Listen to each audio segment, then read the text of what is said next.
On January 23, 2008, the first episode of a game show, The Moment of Truth, aired on Fox, after a new episode of American Idol. Over 23 million people tuned into that premiere, not knowing exactly what to expect, besides what they knew from trailers leading up to the show. Simply put, the premise of the game is simple. Contestants have to answer 21 pre-screened yes or no questions about their lives truthfully. The more questions they answer truthfully, the more money they win. However, with this, the more cracks and flaws are unveiled about the contestants. It puts into play a simple yet age-old question. How much are you willing to put on the line for a quick buck? Before you were married, did you ever have sexual relations with a married man?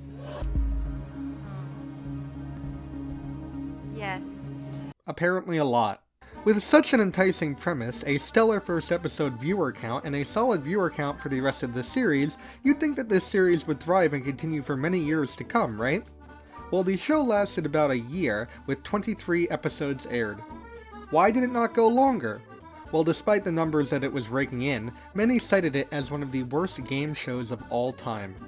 So, does it deserve this title? Well, I guess there's only one way to find out. Let's start at episode 1.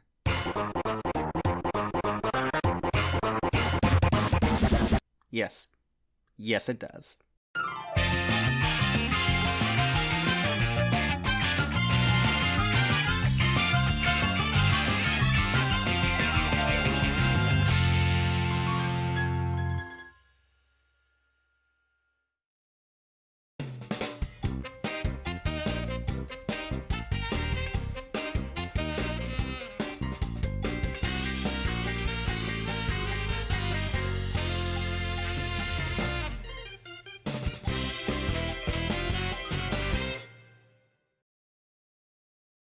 In order to really understand what the core problem is with the show, and why it's without a doubt the worst game show of all time, at least in my opinion, it's important to strip it down to its core and see what's fundamentally wrong with it. As I mentioned earlier, the show is relatively simple to follow along with. The contestants have to answer 21 yes or no questions as truthfully as possible, and the more questions that are answered truthfully, the more money that the contestant gets, and they can win up to $500,000. But if they answer one question wrong, they will lose all their money. There are a few other things that I'll get to later, but those are the basics that you need to know for now. Now, with all that info, you'd think it'd be pretty hard to be able to screw something like that up, right? No, that's wrong.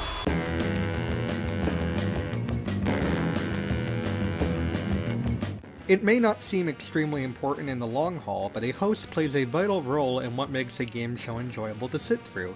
A host's personality and repertoire with the contestants makes up for some extremely entertaining and memorable moments. I know you're right, okay? Nobody wants to see a naked grandma, but what are the chances of you breaking in the house and running up into your grandmama naked? Let's go into a quick lightning round of some of the most famous and memorable game show hosts of all time. Steve Harvey, Alex Trebek, Howie Mandel, Regis Philbin. So far, these are at least ringing a bell in your head, like you have some idea as to who these people are, correct? Okay, great, moving on. Mark Walberg. No, not that Mark Walberg. Yeah, that one. That Mark Walberg. You know, Mark Walberg from Son of the Beach. Remember Now? My name is Mina Kampf. My special interests include reading, knitting, and self-mutilation. Mina was my high school sweetheart back in Hamburg. We're both hamburgers.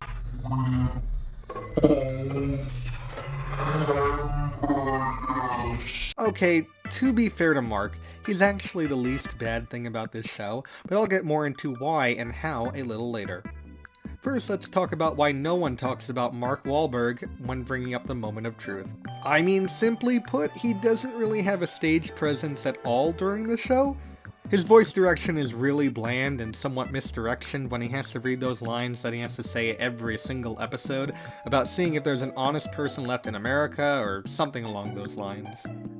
Is there an honest person left in America? Is there an honest person left in America? Is there an honest person left in America?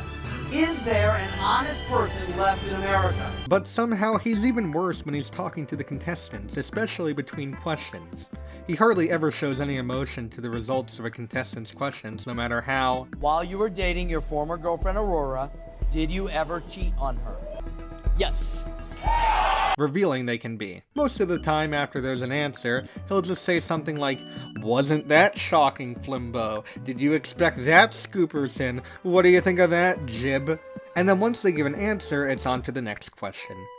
Like in one episode, the question was whether a wife and her husband have ever had a fantasy about a member of the New York Yankees while having sex.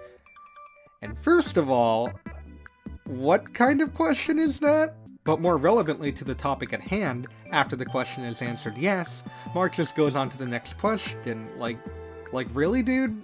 You're not even gonna ask what player specifically? Or ask to go into any detail at all about that answer? Or do anything at all? No? Just go to the next question? Alright. Sure. Alright. But that's not even going into what is equally the worst and best part about Mark Walberg on the Moment of Truth. So between questions, Mark loves to ask the contestants a question, just to get to know them better. Kind of like a off-the-record kind of question that's not really counting in the game. More often than not, the question he asks will relate to the next official question. So he could ask the contestant something about their love life, and then the next question they'll have to answer truthfully about their love life. But sometimes the questions that he asks have little to no bearing on the next official question, or any question for that matter, and it kind of sounds like he's trying to make small talk before asking something extremely personal. Watching the tonal shift between these moments, especially the dramatic music sting right after the contestant answers Mark's question, is genuinely, unintentionally hilarious. The way it plays out is literally like, "Can I offer you a cup of lemonade?" Sure, I'd love one. Question 3. Would you kill your own mother with a rusty dagger? Dude, what the fuck? So yeah, Mark's not the best host. His chemistry with the contestants is non-existent, and his personality on the show makes the already abysmal pacing even worse, sometimes taking 8 minutes of the runtime just to get through one question.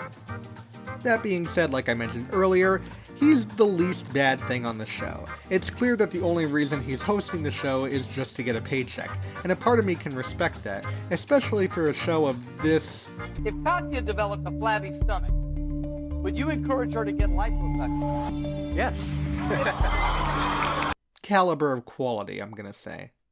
That being said, it's clear in many interviews that Mark was uncomfortable with the situations in which he had to host the show and constantly felt like it was going over the line, and in doing so tried to be the voice of reason. I'll tell you the truth on this, is that the show was over the line and crazy. It wasn't something that I would ever love, but I did as well as I could with it. But what people need to realize is that the people that were contestants on the show were asked the questions that are on the show 2 weeks prior to coming on the show.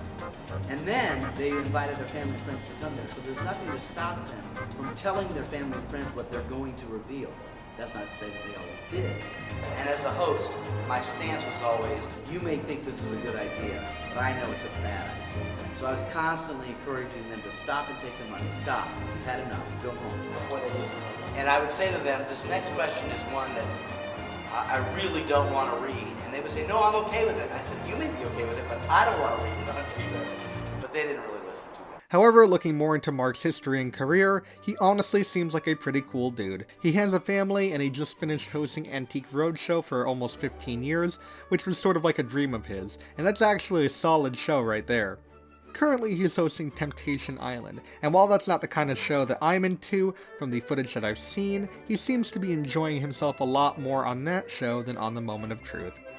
And if he's not, well, at least he's getting a free vacation out of it. Right, I would think it's impossible for you to get sick because of all the microbes and things that are swim. Just going in the pool at Temptation Island is building immunity. bathed in the DNA of humanity. I am pretty much immune. Right. Mark, if you're watching this, I just wanted to let you know that it seems like you're a cool dude to get a beer with. Oh, and also, I don't envy all the false pings you must get on Twitter. Honestly, after seeing what we got through so far, I'm cautiously optimistic that I could be wrong about this show. Maybe there's some hope for it. What's next? Have you ever deliberately started a fire that damaged someone else's property? Oh my goodness. goodness. Yeah.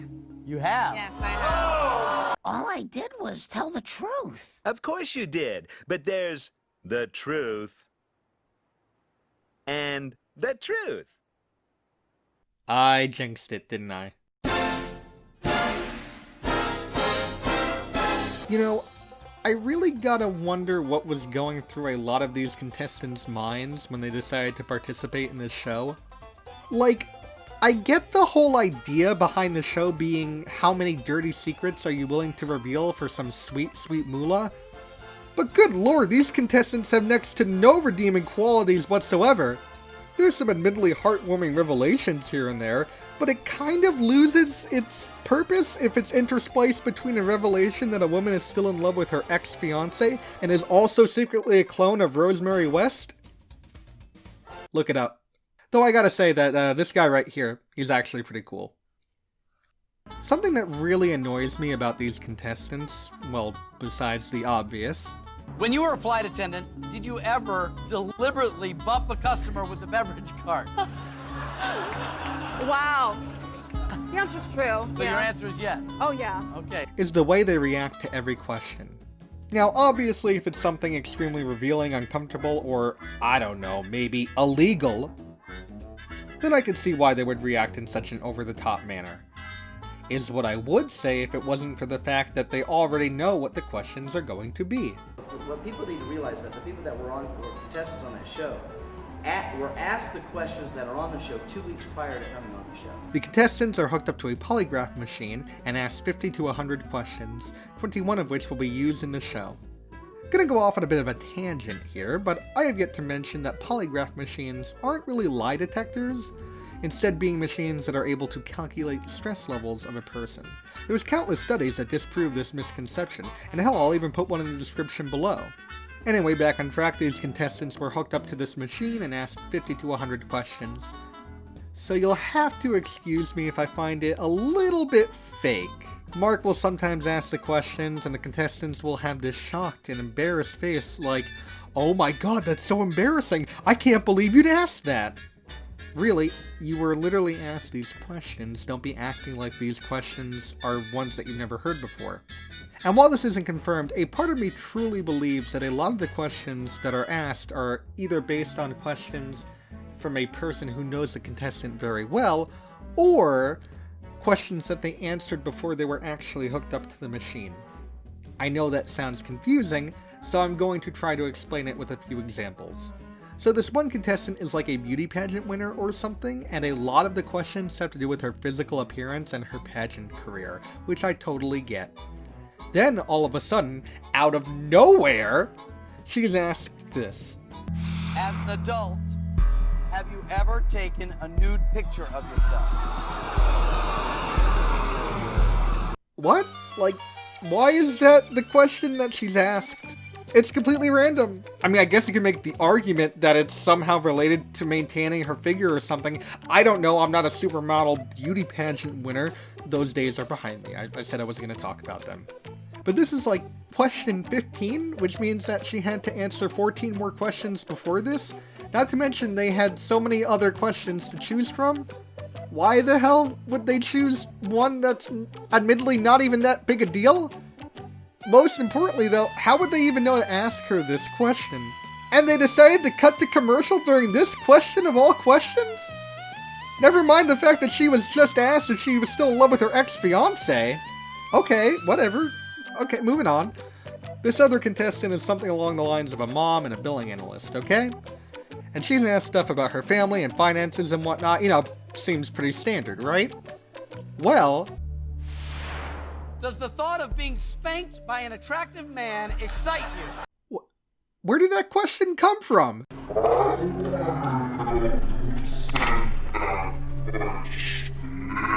Oh, and the worst one by far, is with this carpenter dude. That's all that's really important about him. The second question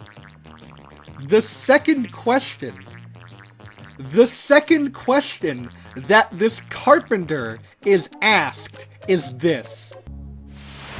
Have you ever made a wax replica of your private parts? I could see someone taking the defense saying that, oh, well, it could have been just some random question. And yeah, you could say that.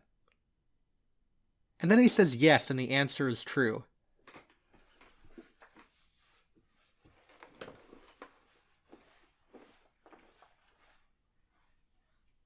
What the fuck? I'm having such a hard time believing that the contestants themselves had no influence towards the questions that were asked for the show, besides some preliminary information. I could just imagine this guy walking in and saying, "Hi, my name's Mike. I'm 23 years old. I'm a carpenter. I made a replica of my doodad out of wax. And, oh yeah, I'm a Sagittarius." Hey guys, Dan here. This part's unscripted. I just wanted to throw 2 cents in here and say that upon further research, I come to the conclusion that those kinds of questions that I just mentioned are indeed based on interviews with family and friends before the contestant is hooked up to the polygraph machine. That being said, I think that kind of makes it worse in a way, if you think about it. I don't know, back to the video. So I hope this little dive has given you a good idea of how bad the tonal shift of this show is. And if you need more proof, the same carpenter later admitted that he has feelings and relations to at least one of his wife's sisters. Well, now I feel bad for laughing about the wax replica of his ding-dong. We're not quite done with the contestants yet. I failed to mention one extremely important part of the show, and for those of you that have seen the show already or have a keen eye, you might have guessed what I'm talking about. Every contestant gets to bring a number of guests with them to sit in this special section of the audience. The contestants get to choose who they can bring, so most of the time they bring people like spouses and siblings and parents and friends, though sometimes they shake it up a little and bring co-workers and bosses or in-laws and stuff like that. They're treated as part of the game, as Mark is constantly asking not only the contestants questions, but also the guests in terms of things like their relationship with the contestant and how they feel about certain questions. However, they also play a more vital role, as at any time during the show, they're able to push a large button in front of them, and if they do so, the question that was just asked will be replaced with an alternate question from the leftover questions they had from the polygraph exam, but the catch is that the button can only be used once. Alright, you following so far? Okay, good. Now, going back to my point about the contestants being shocked by questions that they're asked, you know, maybe I was a little too harsh on that. Maybe the questions that are asked on the show are worded much differently than the questions that are asked via the polygraph machine. There's really no way of knowing. However, I think that anyone who can put 2 and 2 together can figure out that the questions that are going to be asked on the show are going to be more heavily based on the guests that are actually present. Yet, these contestants are sometimes dumbfounded by some of the questions that they're asked in relation to this. In the first episode, this guy brings his girlfriend's uncle for some reason, and his boss. Based on this knowledge, a lot of the questions revolve around his love life and work, and yet almost every time he's asked a question about either of these, he puts on this shocked face. I want to know what his train of thought was when he first walked on the stage and was like, "Gee, I'm sure glad that I invited my boss. I sure hope that they don't put any questions about me stealing from coworkers and instead ask about that time I peed my pants in the 4th grade." Have you ever stolen money from a job and let someone else take the blame? What? So yeah, these contestants have proven to be either stupid or irredeemable, and sometimes a combination of both. But never neither. After seeing all the terrible questions that were answered truthfully, it really makes you question a lot of people's moral compasses, until you realize that their loved ones probably also egged them on to join the show, so that they could get a cut of that sweet, sweet moolah. But you know, there was very little drama after the taping. People kind of were in it because they wanted to be in it. Family members kind of took the hit and then they kind of laughed it off afterwards. You can't really explain that, except to say that for some people, the information, the important stuff, the intimate things you need to discuss that we would discuss around our kitchen table in our home is too hard for them to discuss in an intimate setting. And when you put it on a game show situation like that, they can kind of fall back on, well, the game made me do it. But they wanted to say it all along. Love is a strange thing. People seem to kind of, you know, what I have learned is that everybody's relationship is unique unto themselves. And what would be a deal breaker for me, people just laugh it off. That's some tough stuff to laugh off. Can be tough. Maybe. I don't really know. Though in episode 10 of season 1, they kind of do a recap of the aftermath of previous contestants in a sort of "Where Are They Now" segment, and they say this gem of a line. With his prize money, he has decided to buy his wife breast implants. Oh my god! Oh my god! He has decided to buy his wife breast implants. I was expecting like a new car, a new house. It's like new titties. I wanted the sentence said he has decided to buy his wife. Buy his wife. Buy his wife. Oh my god, I'm dying. Now, with all that said and done, you'd probably think that the contestants were the most aggravating part of the entire show. And you're absolutely correct. But at a close second, we have...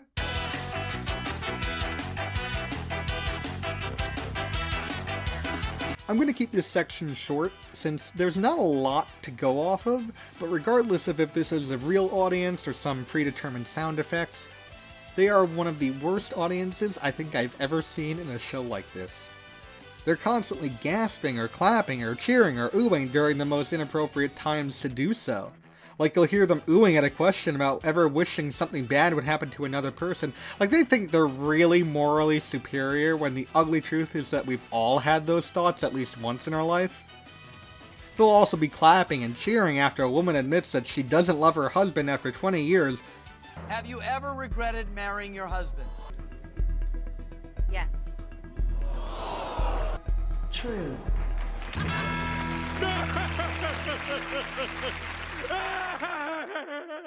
Did you see that jerk?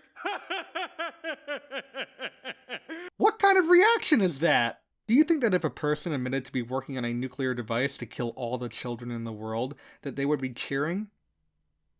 My money's on yes. Now at this point, I think I've done a pretty good job talking about all the different components of this show, and why separately they're all setting up a show like this to be a complete failure and an utter waste of time. However, I feel it's important to see all these parts put in motion by going through an episode together and talking about how all of these pieces put together kind of make the show even worse than when they were separated and dissected separately. This is also a good time to mention that the particular episode we'll be going over is Season 1, Episode 5. Now I know what you're thinking. Why this episode in particular? Something we'll find out right after this break. We'll find out more about Lauren Cleary right after this. You see what I did there? I imitated the show's terrible pacing problems and cut to commercials at really inopportune and random times.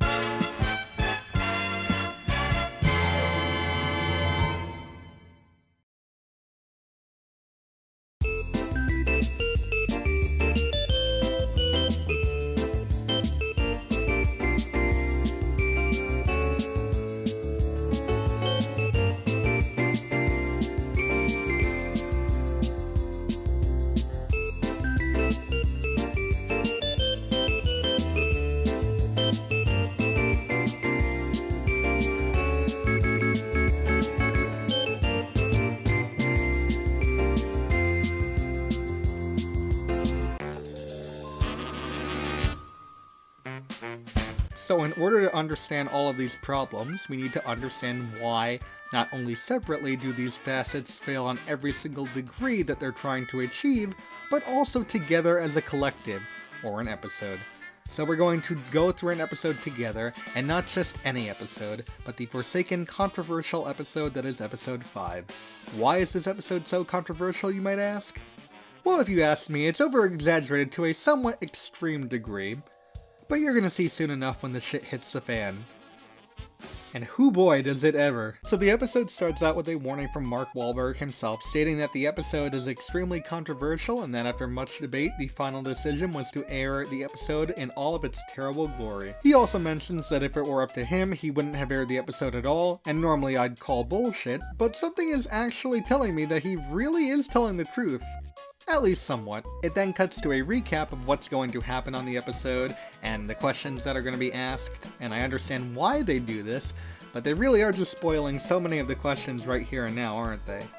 After that, we get the intro of the show, and then we're introduced to the contestant, who is named Lauren Clary, who is a housewife and the manager of a hair salon. We're then introduced to the guests that she brought along to the show, those being her mom, dad, sister, brother, and her husband, Frank.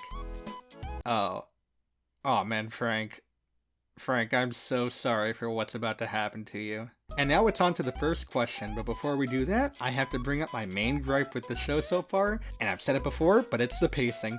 Good God, the pacing. Ignoring the statement at the beginning of the episode, which takes about 30 seconds, from the recap all the way to the first question, it took almost 4 minutes to get here, and those 4 minutes really like to drag on. This happens every single episode, with it taking anywhere from 3 to 5 minutes for the show to actually get going, unless they're bringing back a returning contestant, in which case it's normally 2 to 3 minutes. I wish I could say that this is the worst the pace is going to get, but we'll get to that point soon enough. Alright, back to the first question, which is asking if she's ever lied to a client about liking their hairstyle, which is a pretty mild question, especially when looking at the guest list. She's also relatively quick to answer as well, denying the question, to which the polygraph machine deems that answer to be true. Okay, so far a relatively tame question and answer, nothing to write home about. Everyone makes white lies here and there. Oh, but don't you see? That's their plan all along. To lull you into this false sense of security so that things can really take off with question 2, which is... Have you ever flashed a stranger just for laughs? Flashed a stranger for laughs? Where did that question come from? It's obviously clear from the question alone that the questions themselves are provided by the contestants, or at least the guests, since, for starters, why would you ask a random question like that based on the information that we know about Lauren, which is A, she's a housewife, B, she's the manager at a hair salon, and C, which I actually didn't mention before, but she's the youngest of a certain amount of siblings. But more importantly, look at the way the question is worded. Have you ever flashed a stranger just for laughs? Now, if you take a look at the first part of the question, you can make an argument that that might be relatively standard. You know, one that's not too embarrassing if the answer is no. And hell, even if the answer is yes, it's just an unfortunate outcome of random circumstance that this question was asked. When you add the second part of the question in, not only does the question become a lot more specific, it also gives a sense of malice towards the answer. Have you ever flashed a stranger just for laughs? It's a method that's easy to miss, but devilishly ingenious when it comes to answering the questions. Oh, and if you need any more proof that the question is staged, take a listen to the answer. I'm going to have to say yes, Mark. I have. Who was the one laughing? Who was this joke for? Alright, what question are we on? Question 3? Oh my god, question 3. Oh god, kill me. So it's revealed that Lauren used to be a veterinarian assistant, and then the question is revealed. Would you give food to a stray dog before you would give it to a homeless person? Okay, I'm gonna have to stop you there. I know I just gave praise in the last question for how they purposely worded the question for making Lauren sound worse than she actually is, but we'll see later that that's not extremely hard to do. But, I'm calling shenanigans here. Would you rather give food to a stray dog before you give it to a homeless person? Anyone see the problem with this? It's a hypothetical question being asked on a show where the whole point is based on contestants telling the truth to win money. You factually cannot get an accurate outcome on a hypothetical question via a polygraph machine, and if this question was actually asked, then I gotta say it's a little bit suspicious when you can't even get the main gimmick of your game show to work. At this point, you're basically hooked up to a polygraph machine during a game of Would You Rather, and that's really dumb. So Lauren admits that she'd rather give food to a dog before a homeless person, and the audience is just gasping and losing their mind. Like this is some sort of shocking reveal that's a real make or break deal of her character as a whole. Yeah, keep cheering. At this point, I'm siding with Lauren. It's not like she could say or do anything to mess that up, right? They just look at you with the cute puppy faces, and then you have somebody who's got a really nasty, dirty face. It's like, Oh. You didn't have to say that. But you did. This wasn't part of the game, you weren't being tested on this, no one was holding a gun to your head, you just came out and said that, huh? Okay then. Moving on. Question 4 asks if Lauren has ever derived pleasure from seeing her siblings get into trouble. Alright, once again a straightforward question that's relatively easy to answer, and honestly nothing too personal.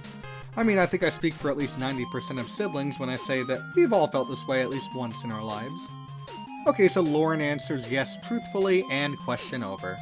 I think I should also point out that after this question, Mark explains the purpose of the big button, and it makes me wonder why they didn't just talk about it in the beginning of the show. I mean, yeah, it would extend the length of the intro, but at the same time, it wouldn't be so awkwardly placed smack dab in the middle of the questions.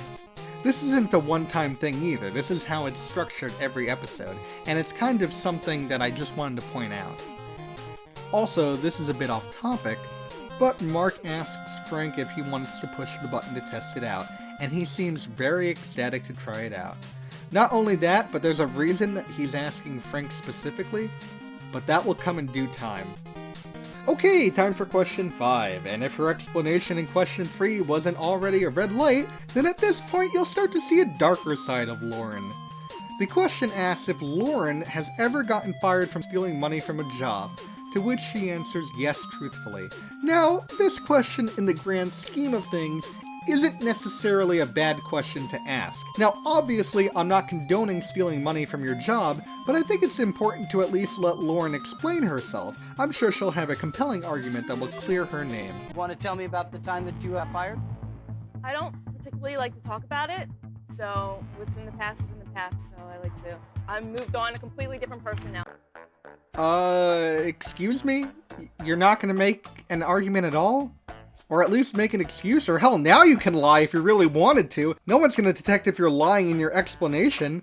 Just to put things into perspective for a second, you thought it'd be a good idea to explain your answer to a hypothetical question about a dog while simultaneously and indirectly insulting homeless people. Yet you don't think it's necessary to explain your actions at all for this question that will actually affect your future and any future endeavors of yours? I don't particularly like to talk about it. What's in the past is in the past. I've moved on, a completely different person now. Nah, it's fine. Just keep thinking about homeless people. You do you, girl. Alright, it's time for question 6. The question is for $10,000, and god damn it, they did it again. Another hypothetical question, except this time it's mixed with that devious wording from before. If you knew you wouldn't get caught, there's the hypothetical, would you steal money from your place of employment? And there's the devious wording. You're sending me mixed signals here, game! I think it's more important that we focus on the hypothetical portion of this question, as if she answers no and the polygraph machine determines her answer to be false, then she can actually have an argument against the outcome, and people would actually side with her because they would see how stupid it was that the question was asked in the first place. Lauren, as interesting a character as she may be, that's how I'll word it and I'll stick by that wording, does indeed deny that she would do this, though given her answers and explanations, or lack thereof thus far, something tells me that she's full of herself. Anyways, the polygraph machine determines that her answer is commercial break! Okay, we're back, and the polygraph machine has decided that Lauren's answer is indeed true. This could be seen as sort of a character moment for Lauren, but given her previous answers and the formation of this question, I have a bit of a hypothesis myself. With questions like these, I think that more often than not, they just have the answer be true, so they can keep getting sweet, sweet drama out of the situation. Okay, how far are we in? Aw, crap. We spent this long talking about 6 questions. Okay, I know I said we'd go through the whole episode together, but I think I'm just going to make a quick highlight reel from this point up until the point where things get controversial. You're not really missing much, I promise. Alright, montage begins now. Yes. True. Yes, I do. True. Yes, I would be. True. Wow. No, I don't think my parents are proud of me. True.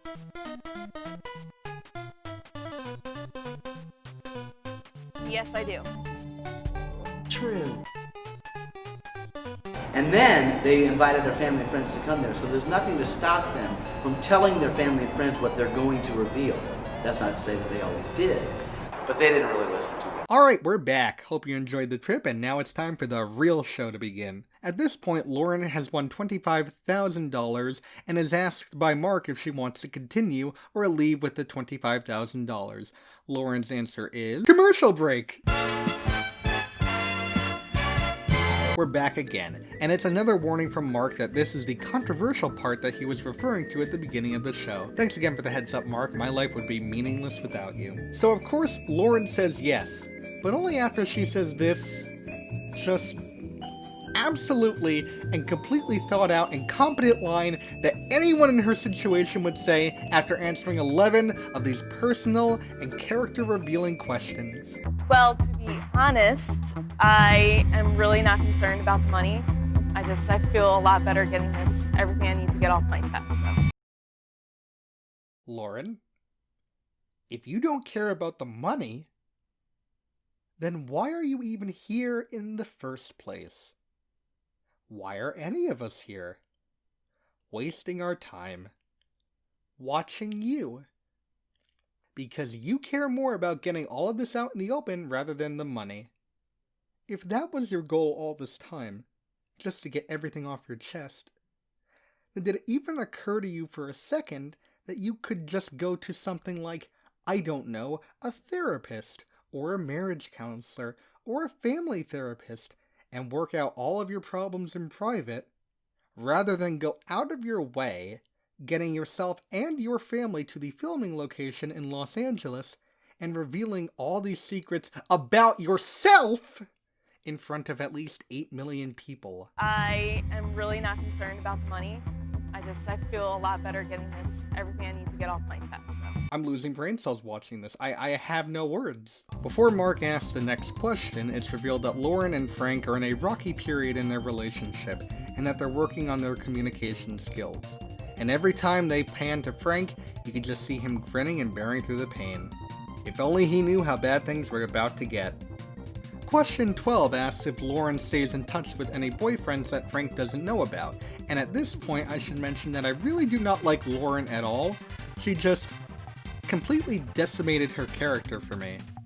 Lauren's having a hard time answering, and Frank is just grinning and bearing through this thing the whole time. Lauren answers no, apparently truthfully, but given all the hesitation and death glares that her and Frank are exchanging, I'm picking up that there's something else going on here that isn't really explored into, but whatever. Once again, Mark is literally telling her that things are only going to get worse from here if she continues, and gives her the opportunity to stop right then and there. Frank's out here looking completely distraught, yet drained of emotion, like, I'm really feeling bad for this guy. Lauren's response to this is... Well, they may not like the answer, but I think they'll eventually appreciate the answer. So, I want number 13, lucky number 13. No, I'm not in it for the money. I'm in it because my family and loved ones will appreciate that I'm making all of this personal and embarrassing information public for the whole wide world. You know, earlier you said that you blame your husband for your lack of friends, but I'm starting to think that you're not really seeing the bigger picture here. Question 13 asks if Lauren has ever taken off her wedding ring to appear as if she's single, and what do you think her answer is? Yes, I have. Yeah, no surprise here. True. It's in place now. That's 13 true to land. Oh my god, I am so sorry, Frank. You do not deserve this. You know what? I know I shit on Mark earlier, but goddamn, he's like the only one who seems to care about Frank's well-being. He's basically begging them at this point. He's saying, I don't have the stomach to ask you these next questions. Please stop while you're ahead. I don't know, maybe you should take the hint? Oh boy. Question 14 asks if Lauren might have been in love with a former boyfriend on her wedding day. This is another case of that devious wordplay using words like might, since it really does make Laurel have to question her Lauren. Aw, son of a bitch! It really does make Lauren have to question her laurels. Nailed it. But honestly, at this point in the game, it's kind of hard to connect with this at all, since you're just feeling nothing but sorrow for this man. Lauren answers yes truthfully, because of course that's what happens. Even Mark has had enough of this. Look at him!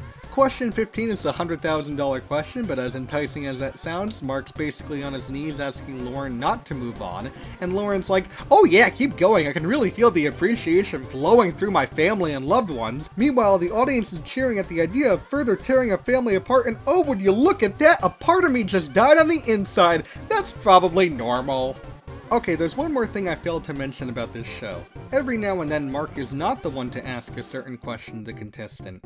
Instead, a guest is brought out that's either related to the question or to the contestant, and sometimes both. The reason I'm bringing this up now is because Mark's not the one who's asking question 15. No. That honor is going to be the one, the only, Frank! No, wait, not him. That guy right there. He's also Frank. Meet Frank. If that wasn't confusing enough, he's Lauren's ex-boyfriend, and they say if you listen close enough, you can hear the other Frank's self-esteem drop more and more. For question 15, Frank asks if he wanted to get back together with Lauren, would she leave her husband? And would you look at that, it's another hypothetical question! Oh, okay, hold on one second, guys. I just got this result from this website.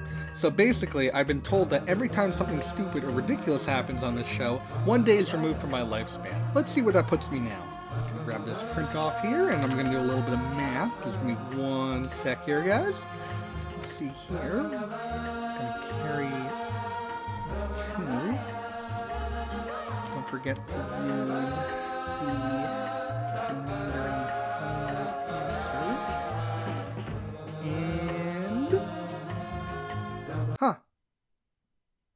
yesterday. Well, that was worthless. Word of advice, kids, don't take a free medical exam from a website ending in .biz with a Y. Mark's begging Frank to push the button, but he really just wants to hear the answer. The button is pushed, however, not by Frank, but by Lauren's sister, who says that she doesn't want to hear the answer. This means that the button is no longer in play and that the ex-boyfriend Frank has to ask an alternative question. Surely it can't be any worse than the first question, right? Do you believe I'm the man you should be married to? Well, it's definitely not a hypothetical. Well... Oh boy. Want to be honest and say yes.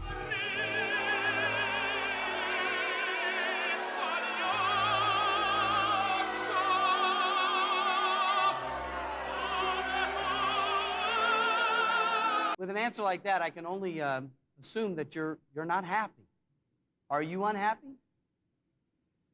Sometimes. Sometimes.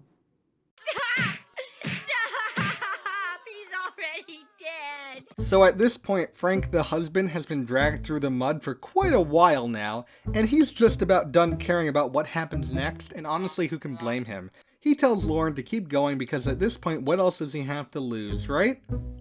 I mean, there's all the money if she gets a question wrong, but it's not about the money, right, Lauren? You're 3 questions away from $100,000, and you said the money is really not the object. Think about the people, not just you, but think about the people who will hear your truth tonight. What do you want to do? Do you want question 13? I am really not concerned about the money. I just feel a lot better getting this everything I need to get off my chest. So. They may not like the answer, but I think they'll eventually appreciate the answer. Hello, and welcome to my presentation on why you should go fuck yourself. Spoiler alert, it's because you're a piece of shit no one likes. The rest of the family agrees because that was quite a bombshell of a question, and even though she has $100,000 locked down, she decides to risk it all for $200,000. Glad to see we have those family values in line, really shining through as a family with absolutely no problems whatsoever. Okay, question 16. Question 6. Oh boy, question 16. What do we got? Since you've been married, have you ever had sexual relations with someone other than your husband?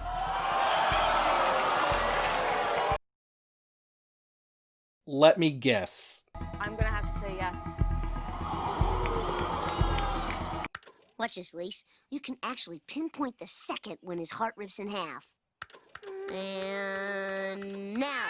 I'm done. I'm just I'm so done with this episode. This poor man Frank. This poor man Frank. I'm just going to skip to the part in the episode that just highlights not only this episode as one of the worst episodes I've ever watched of anything ever, but also one of the worst shows I have ever seen, which just happens to be the next question. Do you think you're a good person?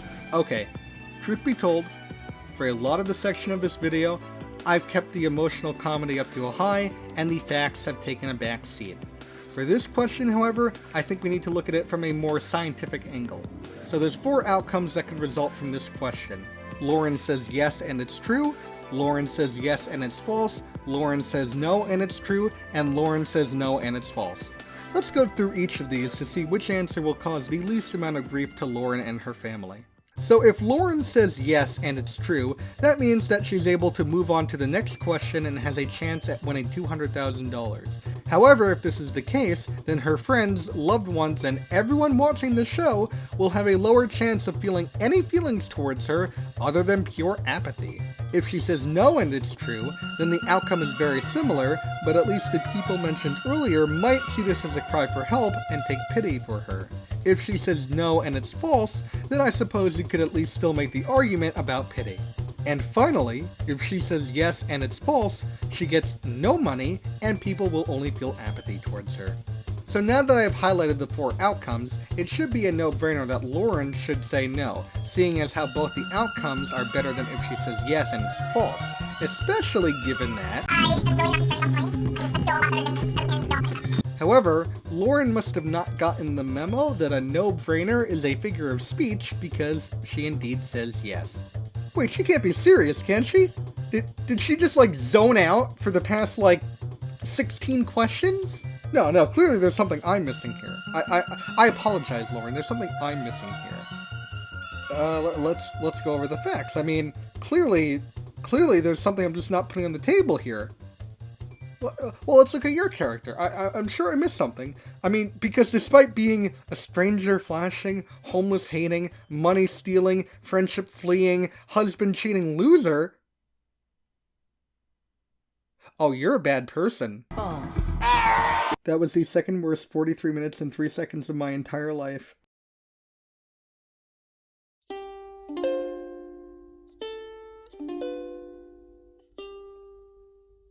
So I think it's safe to assume why I truly believe that this is one of the worst game shows ever. And if you still don't see why, I'm sorry that you watched this far into the video, no refunds allowed. There's still so much that I haven't even covered in this video. There's the choppy editing, the repetitive music, and even an entire unaired season of the show that's considered lost media, to name a few.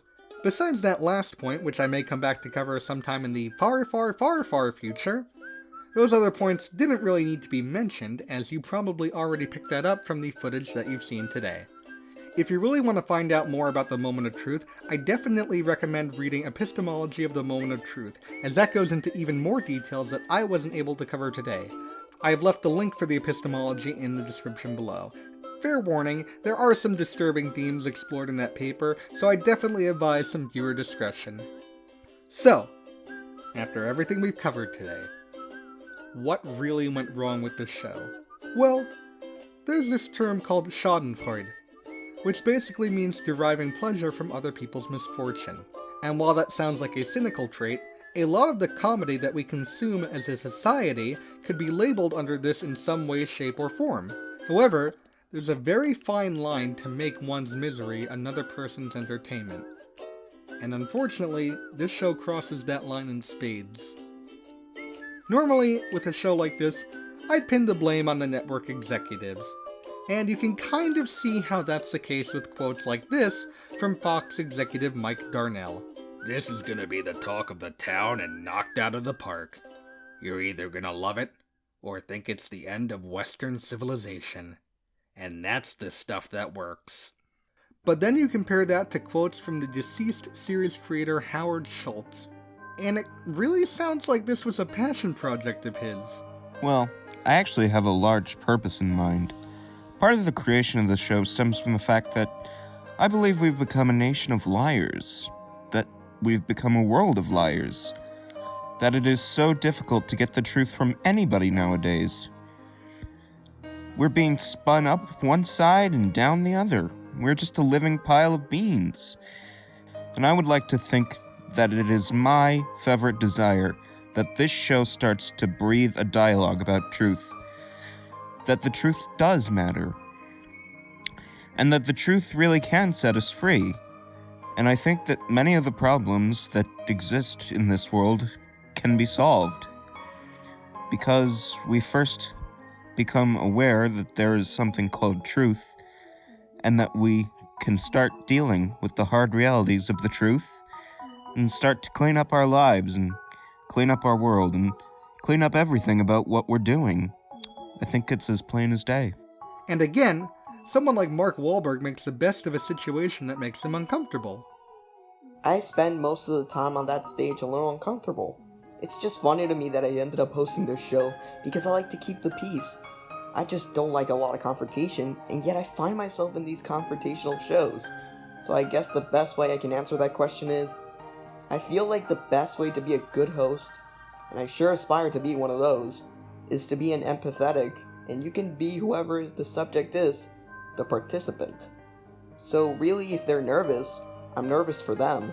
And my whole realm of being on the set is just really trying to let them know all their options and hope that they can get through the process with as much money as they want a level to confront that they're comfortable with. And so yes, there are times where I've seen and said, "You've got a lot of money, I don't really want you to ask this question, so please don't make me read it." And they say, "Bring it on." And I think it's that last part of that quote that really hits the nail in the coffin. Schultz wanted a show that tests how much certain people are willing to reveal about themselves in order to win large sums of money. And that's exactly what he got, though the end product is more than anyone can really chew off. Then again, what do you expect from an Americanized version of a Colombian show, where a woman admitted to putting a hit out on her husband, and then went home with $25,000 US? So with all that said and done, would I recommend watching The Moment of Truth? Well, I would absolutely recommend watching at least one episode, because even with the episode that we went over together, I don't think that it's the same experience as watching an episode in full on your own. After that, I'll let you make your own decision. If you like the show, more power to you, and I'm glad that you were able to find some enjoyment in the show where I could not. All in all, though, I definitely say this show isn't for me, and I do think it deserves the title of the worst game show of all time. I feel like I'm forgetting something. Oh yeah, all this time I still don't know the studio behind this show, which is weird because I've been watching the show from their official YouTube channel. Okay, let's see what we got here. Yeah, that makes sense.